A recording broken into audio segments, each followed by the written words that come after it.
8 अगस्त 2026 का current affairs देखते हैं। इसका पहला प्रश्न है, प्रतिवर्ष 7 अगस्त है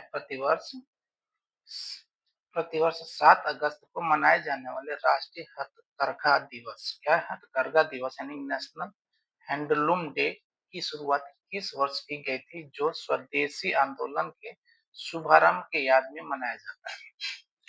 ए 2012 में, बी 2015 में, सी 2018 में या डी 2020 में? कब की इसकी शुरुआत की गई थी, शुभारंभ किया गया था? इसका शुभारंभ किया गया 2015 में।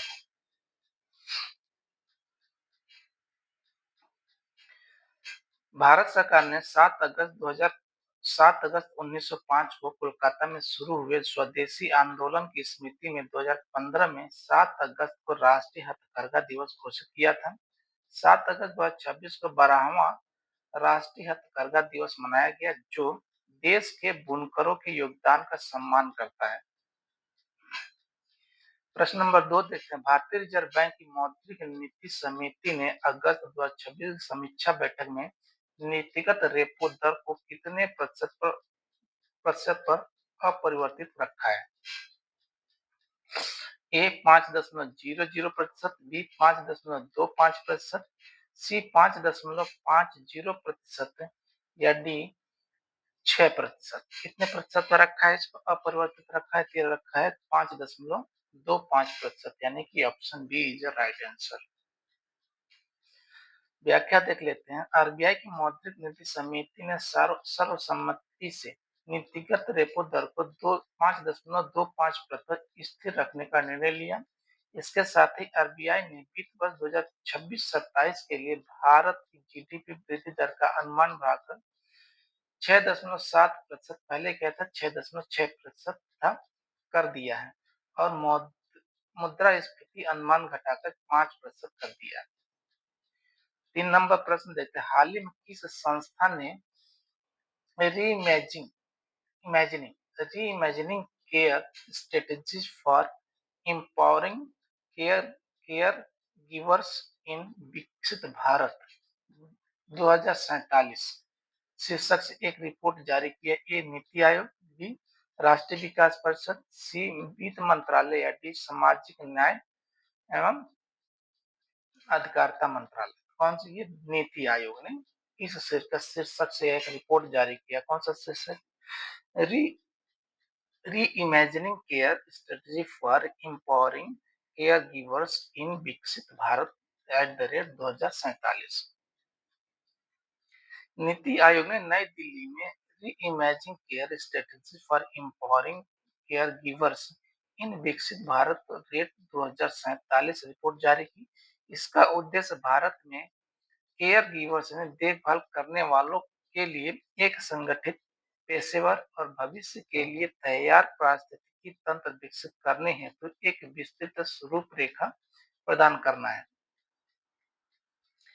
4 नंबर प्रश्न देते हैं, इटली में आयोजित अंतर्राष्ट्रीय अंतरिक्ष अनुसंधान समिति में प्रतिष्ठित विक्रम साराभाई पदक 2026 से सम्मानित होने वाली पहली भारतीय महिला वैज्ञानिक कौन बनी? A doctor Tessy Thomas, B doctor Annapurna Subramaniam, C Ritu Karidhal या डी डॉक्टर एन कल्याणसेल्वी? कौन बनी है? ये अन्नपूर्णी क्या है? Subramaniam. Option B is right answer, doctor Annapurni Subramaniam. भारतीय तारा भौतिकी संस्थान आईआईए बेंगलुरु की निदेशक डॉक्टर अपूर्णी सुब्रमण्यम को इटली में आयोजित ऑस्कर सम्मेलन में विक्रम साराभाई मेडल 2026 से सम्मानित किया गया। वह यह सम्मान पाने वाली पहली भारतीय महिला वैज्ञानिक और कुल मिलाकर चौथी भारतीय बनी है। यह क्या पहली भारतीय महिला वैज्ञानिक है, लेकिन पाने वाली कौन सी? चौथी भारतीय बनी है। 5 नंबर प्रश्न देते हैं, कैबिनेट नियुक्ति समिति ने भारत के कैबिनेट सचिव के रूप में किसके कार्यकाल में 1 वर्ष का विस्तार मंजूर किया है? ए टीवी सोमनाथन, बी राजीव गौबा, सी अजय कुमार भल्ला या डी संजय मल्होत्रा? इसका विस्तार किया गया 1 साल के लिए, 1 साल के लिए विस्तार किया गया है सेवा। ये है टीवी सोमनाथन, ऑप्शन ए।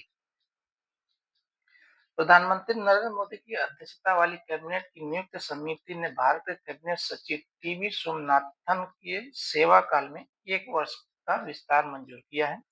उनका कार्यकाल 30 अगस्त 2026 को समाप्त हो रहा था।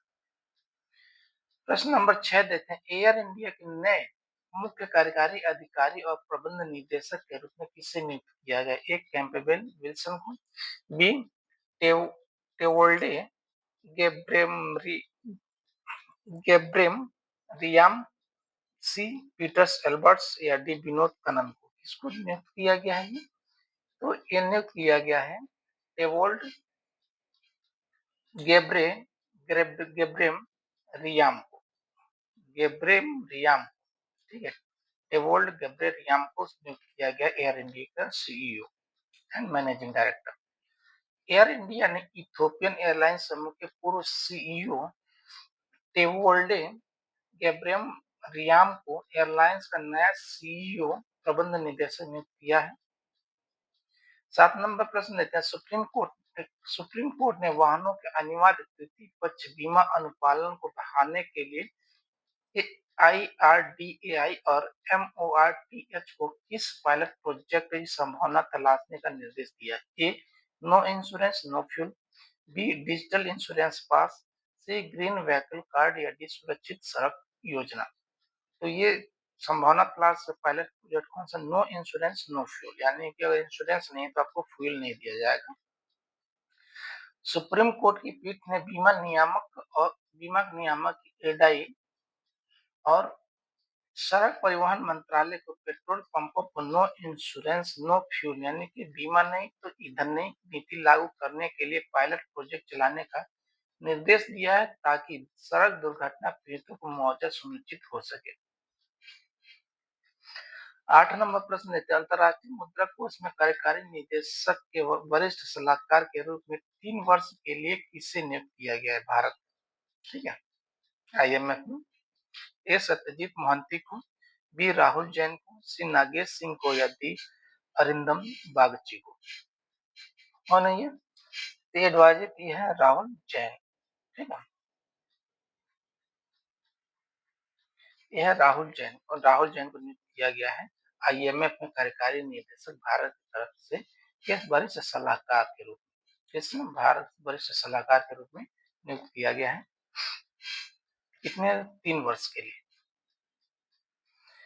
कार्मिक एवं प्रशिक्षण विभाग है DOPT ने 2005 बैच के IAS अधिकारी राहुल जैन को वाशिंगटन DC स्थित अंतर्राष्ट्रीय मुद्रा कोष यानी कि IMF में कार्यकारी निदेशक का वरिष्ठ सलाहकार नियुक्त किया, यानी कार्यकारी निदेशक है भारत के, उनका वरिष्ठ सलाहकार नियुक्त किया गया है, इसको राहुल जैन को। अंतर्राष्ट्रीय नागरिक उड्डयन संगठन, नवा प्रश्न है, अंतर्राष्ट्रीय नागरिक उड्डयन संगठन ने ICAO की परिषद में भारत के प्रतिनिधि के रूप में 3 वर्षों के लिए किसे नियुक्त किया गया? ए सत्यजीत मोहंती को, बी विक्रम मिश्री को, सी तरणजीत सिंह संधू को या डी गोपाल बागले को। किसको नियुक्त किया गया है?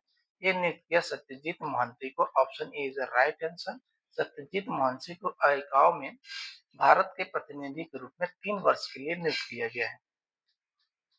रक्षा मंत्रालय में संयुक्त सचिव के रूप में कार्यरत वरिष्ठ अधिकारी सत्यजीत मोहंती को मॉन्ट्रियल कनाडा स्थित अंतर्राष्ट्रीय नागरिक उड्डयन संगठन की परिषद में भारत का प्रतिनिधि नियुक्त किया गया है।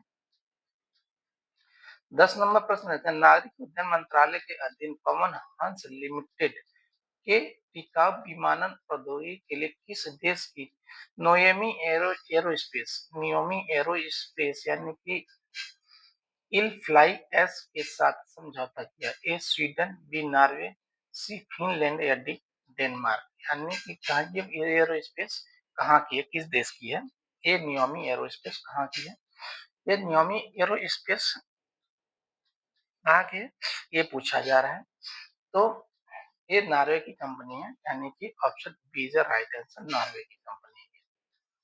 भारतीय पवन हंस लिमिटेड ने नॉर्वे के इस एरोस्पेस कंपनी नयोमी एयर स्पेस के साथ टिकाऊ विमानन प्रौद्योगिकियों और भविष्य के लिए electric seaplane hydrogen plane के विकास के लिए नई दिल्ली में एक समझौता ज्ञापन पर हस्ताक्षर किए। 11 नंबर प्रश्न, T20 क्रिकेट इतिहास में सर्वाधिक रन 14,803 से अधिक रन बनाने वाले दुनिया के शीर्ष बल्लेबाज कौन बन गए? A Kieron Pollard, B Jos Buttler, C Virat Kohli या डी क्रिस गेल। ये कौन बने हैं? ये तो Jos Buttler, option B is right answer. Jos Buttler ये सर्वाधिक रन बनाने वाले T20 क्रिकेट के इतिहास में बने हैं।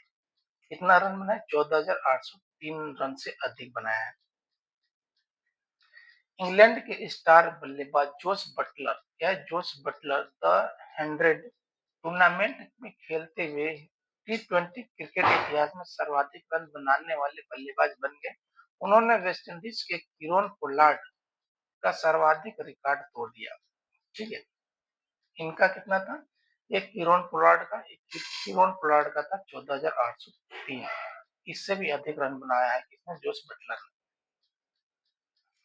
12 नंबर प्रश्न, संविधान के किस अनुच्छेद के तहत राज्यसभा द्वारा विनियोग विधेयक 2026 पारित किया गया? विनियोग यानी कि एप्रोप्रिएशन बिल 2026 पारित किया गया। ए अनुच्छेद 110, बी अनुच्छेद 112, सी अनुच्छेद 114 या डी अनुच्छेद 123। ये अनुच्छेद है, ये अनुच्छेद 114 के तहत विनियोग विधेयक द्वारा 26 पारित किया गया है। किसके द्वारा? राज्यसभा के द्वारा।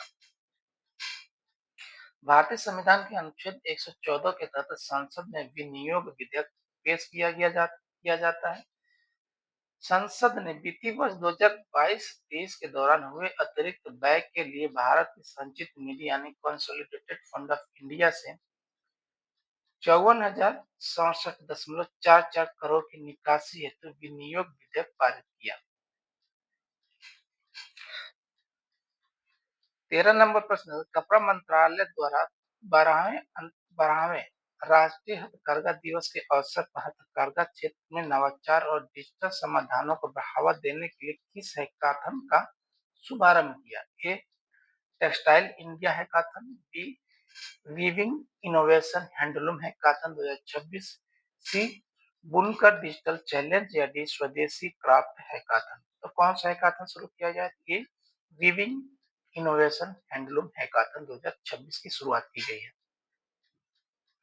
कपड़ा मंत्रालय ने राष्ट्रीय हथकरघा दिवस पर हैंडलूम हैकाथन 2026 वीविंग इनोवेशन की शुरुआत की।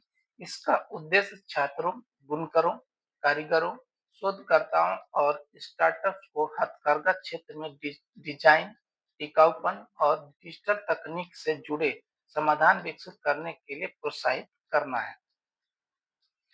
14 नंबर प्रश्न देखते हैं, उच्चतम न्यायालय के समक्ष केंद्र सरकार ने अनुसूचित जाति और अनुसूचित जनजाति श्रेणियों के आरक्षण में किस अवधारणा के विस्तार का विरोध किया?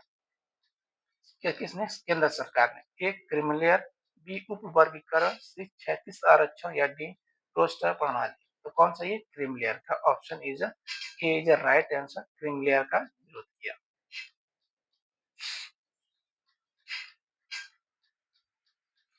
केंद्र सरकार ने सुप्रीम कोर्ट में अपना पक्ष प्रस्तुत करते हुए कहा कि आय आधारित क्रीमीलेयर की अवधारणा को एससी और एसटी श्रेणी के आरक्षण पर लागू नहीं किया जा सकता, क्योंकि यह मुख्य रूप से ऐतिहासिक सामाजिक पिछड़ेपन पर आधारित है।